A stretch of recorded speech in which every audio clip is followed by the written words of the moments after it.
ತಿಮರೋಡಿಯನ್ನು arrest ಮಾಡಿದಂಥ ವಿಚಾರದಲ್ಲಿ ಮೊದಲು ಈ ತಿಮರೋಡಿ ಯಾರು? ತಿಮರೋಡಿಯವರು ಸಂಘ ಪರಿವಾರಕ್ಕೆ ಸೇರಿದಂತಹ ಒಂದು ಪ್ರಮುಖ ಹಿಂದುತ್ವವಾದಿ ಮುಖಂಡ. ಆದರೆ ಇತ್ತೀಚೆಗೆ ಸೌಜನ್ಯ ಪರವಾದಂಥ ಹೋರಾಟಗಳು, ಧರ್ಮಸ್ಥಳದಲ್ಲಿ ನಡೀತಿರ್ತಕ್ಕಂತಹ ಏನು ಶವ ಹೂತಂತಹ ಪ್ರಕರಣ, ಈ ಎಲ್ಲ ವಿಚಾರಗಳಿಂದಲೂ ಕೂಡ ಇವತ್ತು BJP ಮತ್ತು ಅದರ ನಾಯಕರಿಗೆ ವಿರುದ್ಧವಾಗಿ ಅವರು ಸ್ಟೇಟ್ಮೆಂಟ್ಗಳನ್ನು ಕೊಡ್ತಾ ಇರುವಂತಹದ್ದು ನಮಗೆ ನೋಡಲಿಕ್ಕೆ ಸಾಧ್ಯ ಇದೆ. ಇಲ್ಲಿ ತಿಮರೋಡಿಯ ವಿಚಾರದಲ್ಲಿ ಹೇಳುವುದಾದರೆ, ಈಗ ಸತತವಾಗಿ BJPಯ ನಾಯಕರ ವಿರುದ್ಧ ಅವರು ಹಲವಾರು ಹೇಳಿಕೆಗಳನ್ನು ಕೊಡ್ತಾ ಇರುವಂತಹ ಸಂದರ್ಭದಲ್ಲಿ ಆಗಿರ್ತದೆ. ಅವರ ಮನೆಗೆ ಏನು ಪೊಲೀಸರು ಹೋಗಿ, ಅದು ಕೂಡ ದೊಡ್ಡ ಒಂದು ಏನೋ ವೀರಪ್ಪನನ್ನು ಅಥವಾ ಆ ರೀತಿಯಾದಂತಹ ವ್ಯಕ್ತಿಗಳನ್ನು ಹಿಡಿಯುವಂಥ ರೀತಿಯಲ್ಲಿ ಅಲ್ಲಿ ಹೋಗಿ ಬಂಧನ ಮಾಡಿಕೊಂಡು ಬಂದಂಥದ್ದು. ಅದು ಕೂಡ ಒಂದು ಸಾಮಾನ್ಯ ಪ್ರಕರಣ. ಯಾವುದು? BJPಯ ರಾಷ್ಟ್ರೀಯ ಸಂಘಟನಾ ಕಾರ್ಯದರ್ಶಿಯಾದಂಥ BL ಸಂತೋಷ್ರವರ ಬಗ್ಗೆ ಅವಹೇಳನ ಮಾಡಿದ್ದಾರೆ ಅಂತ ಹೇಳುವಂತಹ ಒಂದು ಪ್ರಕರಣವನ್ನು ದಾಖಲಿಸಿಕೊಂಡು ಬ್ರಹ್ಮಾವರ ಪೊಲೀಸರು ಇಲ್ಲಿಗೆ ಬಂದು, ಬೆಳ್ತಂಗಡಿಗೆ ಬಂದು ಅವರ ಮನೆಗೆ ಬಂಧನ ಮಾಡಿಕೊಂಡು ಹೋಗಿದ್ದಾರೆ. ಇದಕ್ಕಿಂತ ಹಿಂದೆಯೂ ಕೂಡ ಕರ್ನಾಟಕದಲ್ಲಿ ಇದೆಷ್ಟೋ ಇಂಥ ಘಟನೆಗಳಾಗಿದೆ. BJP ಅದೇ ರೀತಿ ಸಂಘ ಪರಿವಾರದ ಅದೆಷ್ಟೋ ನಾಯಕರು ದ್ವೇಷ ಭಾಷಣ ಮಾಡಿದ್ದಾರೆ. ಎಷ್ಟೋ ಸಂದರ್ಭದಲ್ಲಿ ದ್ವೇಷ ಭಾಷಣ ಮಾಡುವಾಗ ಎಷ್ಟೋ ಪ್ರಕರಣಗಳು ದಾಖಲಾಗಿದೆ.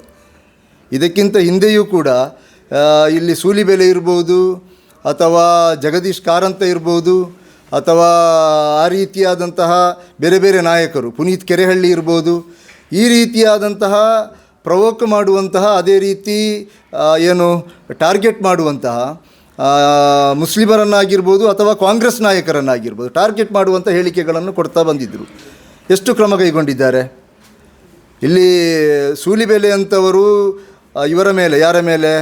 ಮಲ್ಲಿಕಾರ್ಜುನ ಖರ್ಗೆಯ ಮೇಲೆ, AICCಯ ರಾಷ್ಟ್ರೀಯ ಅಧ್ಯಕ್ಷರಾದಂಥ ಮಲ್ಲಿಕಾರ್ಜುನ ಖರ್ಗೆಯ ಮೇಲೆ ಹೇಳಿಕೆಯನ್ನು, ಅವಹೇಳನಕಾರಿಯಾದಂಥ ಹೇಳಿಕೆಯನ್ನು ಕೊಟ್ಟಿದ್ದಾರೆ.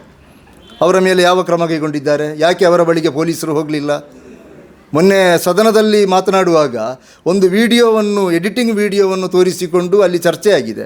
ಆ ಚರ್ಚೆ ಆಗುವಾಗ ಅಲ್ಲಿ ಏನಾಗಿದೆ ಅಂತ ಹೇಳಿದರೆ, ಮಾನ್ಯ ಗೃಹ ಸಚಿವರು ಹೇಳಿದರು, ಇಲ್ಲ ಇದನ್ನು ಕೂಡಲೇ ನಾವು ಇವರ ಮೇಲೆ ಆ್ಯಕ್ಷನ್ ತಗೊಳ್ತೇವೆ, ಇವತ್ತೇ ಸಾಯಂಕಾಲದೊಳಗೆ ಕ್ರಮ ತೆಗೆದುಕೊಳ್ತೇವೆ ಅಂತ.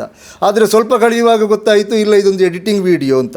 ಇದು ಅವತ್ತಿನ ಶಾಸಕ, ಅಲ್ಲಿನ ಶಾಸಕರಾದಂತಹ ಹರೀಶ್ ಪೂಂಜಾರ್ ಅವರು ಹೇಳಿದ್ದನ್ನು ಸಮರ್ಥಿಸಿಕೊಂಡು ತಿಮರೋಡಿ ಹೇಳಿದಂತಹ ಒಂದು ಹೇಳಿಕೆ ಅಂತ ಹೇಳುವಂಥದ್ದು ಅವತ್ತಲ್ಲಿ ಅದು ಇದಾಯಿತು, ಗೊತ್ತಾಯಿತು, ಪ್ರೂವ್ ಆಯಿತು.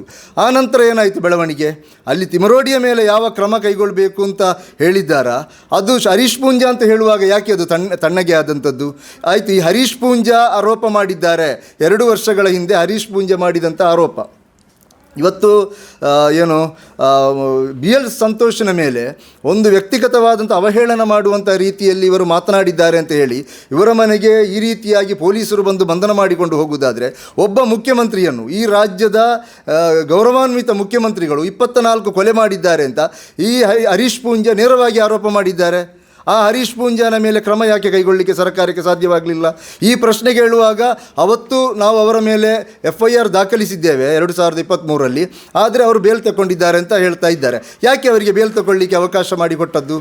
ಒಂದು ಸಾಮಾನ್ಯ ಪ್ರಕರಣದಲ್ಲಿ ನೋಟಿಸ್ ಕೊಟ್ಟು ವಿಚಾರಣೆಗೆ ಕರೆದು ವಿಚಾರಣೆ ಮಾಡಿ ಕಳಿಸಬೇಕಾದಂಥ ಒಂದು ಪ್ರಕರಣದಲ್ಲಿ ಬಂಧನ ಮಾಡಲಿಕ್ಕೆ ಸಾಧ್ಯವಾಗುವುದು ಅಂತಾದರೆ, 24 ಕೊಲೆ ಅಂತ ಹೇಳಿದರೆ ಅದು ಈ ದೇಶದಲ್ಲಿ ಅತಿ ಗಂಭೀರವಾದಂಥ ಪ್ರಕರಣ. ಅದು IPC ಇರ್ಬೋದು ಅಥವಾ BNS ಪ್ರಕರಣದಲ್ಲಿ ಅತಿ ಗಂಭೀರವಾದಂಥ ಮರಣದಂಡನೆಗೆ ಅರ್ಹವಾದಂಥ ಒಂದು ಪ್ರಕರಣ. 24 ಮಂದಿಯನ್ನು ಒಬ್ಬ ಕೊಲೆ ಮಾಡಿದ್ದಾನೆ ಅಂತ ಆರೋಪ ಮಾಡುವಂಥದ್ದು. ಆ ಕೊಲೆ ಮಾಡಿದ ವ್ಯಕ್ತಿ ಹೌದು ಅಂತಾದರೆ ಅದು ಅಷ್ಟು ದೊಡ್ಡ ಆರೋಪ. ಆದರೆ ಅಂಥ ಆರೋಪಗಳನ್ನು ಮಾಡಿದವನ ಮೇಲೆ ಯಾಕೆ ಬಂಧನ ಮಾಡಲಿಕ್ಕೆ ಈ ಸರ್ಕಾರಕ್ಕೆ ಸಾಧ್ಯವಾಗ್ತಾ ಇಲ್ಲ? ಇವತ್ತು BL ಸಂತೋಷನ ಮೇಲೆ ಯಾಕೆ ಅಷ್ಟೊಂದು ಪ್ರೀತಿ? ಇವತ್ತು DK ಶಿವಕುಮಾರ್ ಸದನದಲ್ಲಿ ಹೇಳ್ತಾ ಇದ್ದಾರೆ, ನಮ್ಮ BL ಸಂತೋಷನ ಮೇಲೆ ಆರೋಪ ಮಾಡಿದ ಕಾರಣ ಈ ಪ್ರಕರಣ ಕೈಗೊಂಡಿದ್ದಾರೆ ಅಂತ. ಏನು BL ಸಂತೋಷನ ಮೇಲೆ ಇವರಿಗೆ ಇಷ್ಟೊಂದು ಮಮತೆ ಯಾಕೆ? ಯಾಕೆ ಇದು ರಾಹುಲ್ ಗಾಂಧಿಯ ಮೇಲೆ ಮಾಡ್ತಾ ಇಲ್ಲ?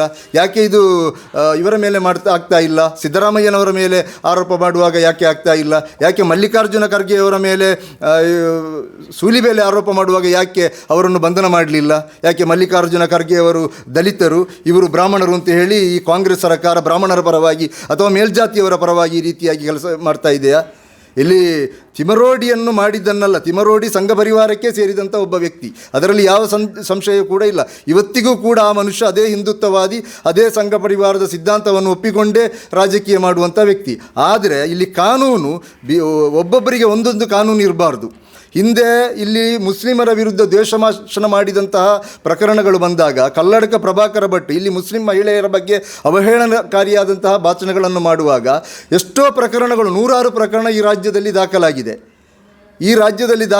ಇಲ್ಲಿನ ಹಿರಿಯ ವಕೀಲರು ಈ ಬಗ್ಗೆ ನ್ಯಾಯಾಲಯಕ್ಕೆ ಹೋಗಿ ಅವರನ್ನು ಬಂಧನ ಮಾಡುವಂಥ ಎಲ್ಲ ಸಾಧ್ಯತೆಗಳು ಕೂಡ, ನ್ಯಾಯಾಲಯ ಬಂಧನಕ್ಕೆ ಆದೇಶ ಕೊಡುವಂಥ ಎಲ್ಲ ಸನ್ನಿವೇಶಗಳು ಹತ್ತಿರ ಬರುವಾಗ ಸರ್ಕಾರಿ ವಕೀಲರು ಬಂದು ಇಲ್ಲ, ನಮಗೆ ಅವರನ್ನು ಬಂಧನ ಮಾಡಬೇಕಾದ ಉದ್ದೇಶ ಸರ್ಕಾರಕ್ಕೆ ಇಲ್ಲ ಅಂತ ಕೋರ್ಟಿಗೆ ಅಫಿಡವಿಟ್ ಸಲ್ಲಿಸಿದಂಥ ಉದ್ದೇಶ ಏನು? ಅಂದರೆ ಇಲ್ಲಿ ಕೇಳಬೇಕಾದ ಸರ್ಕಾರದ ನಿಲುವು ನಮಗೆ ಸ್ಪಷ್ಟವಾಗಬೇಕು. 135 ಸೀಟುಗಳೊಂದಿಗೆ ಸಂಪೂರ್ಣ ಬಹುಮತದೊಂದಿಗೆ ಅಧಿಕಾರಕ್ಕೆ ಬಂದಂತಹ ಕರ್ನಾಟಕದ ಕಾಂಗ್ರೆಸ್ ಸರ್ಕಾರ ಯಾಕೆ ಈ ರೀತಿಯಾದಂತಹ ಬ್ಯಾಲೆನ್ಸಿಂಗ್ ರಾಜಕೀಯ ಮಾಡ್ತಾ ಇದೆ?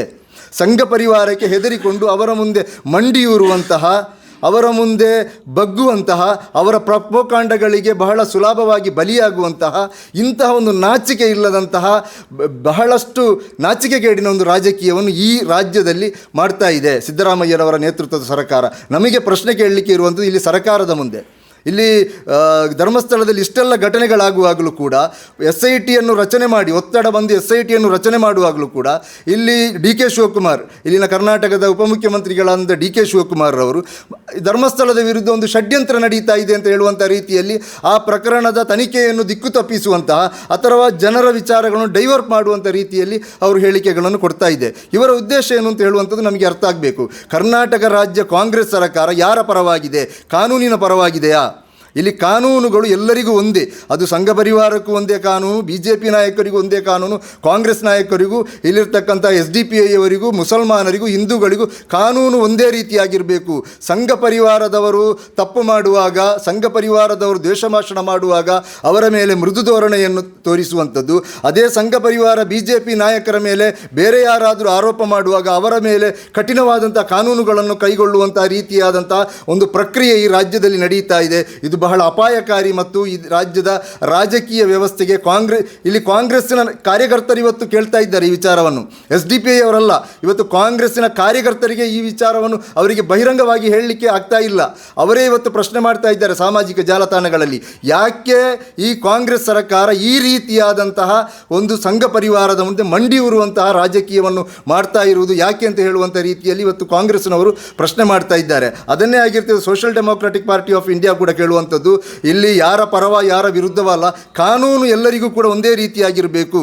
ಕಾನೂನು ಒಂದೇ ರೀತಿಯಾಗಿರಬೇಕು. BJPಯ ರಾಷ್ಟ್ರೀಯ ಕಾರ್ಯದರ್ಶಿಯ ಬಗ್ಗೆ ಅವಹೇಳನ ಮಾಡುವುದಾದರೆ ಆ ಮಾಡುವವರನ್ನು ಕೂಡಲೇ ಪೊಲೀಸರನ್ನು ಕಳಿಸಿ ಬಂಧಿಸಲಿಕ್ಕೆ ಸಾಧ್ಯವಾಗುವುದಾದರೆ ಇಲ್ಲಿನ ಕಾಂಗ್ರೆಸ್ ನಾಯಕರ ಮೇಲೆ, ಇಲ್ಲಿನ ಮುಸ್ಲಿಂ ಸಮುದಾಯದ ಮೇಲೆ ಅಥವಾ ಮುಸಲ್ಮಾನರ ಪ್ರವಾದಿಯವರ ಮೇಲೆ ಆರೋಪ ಮಾಡಿದಂಥ ಸಂದರ್ಭದಲ್ಲಿ ಆ ಅಪರಾಧಿಗಳ ಮೇಲೆ, ಆ ಆರೋಪಿಗಳ ಮೇಲೆ ಈ ರೀತಿಯಾದಂಥ ಕ್ರಮ ಕೈಗೊಳ್ಳಲಿಕ್ಕೆ ಈ ಸರ್ಕಾರ ಯಾಕೆ ಹಿಂದೇಟು ಹಾಕ್ತಾ ಇದೆ ಅಂತ ಹೇಳುವಂಥದ್ದಾಗಿರ್ತದೆ ನಾವು ಕೇಳುವಂಥ ಪ್ರಶ್ನೆ.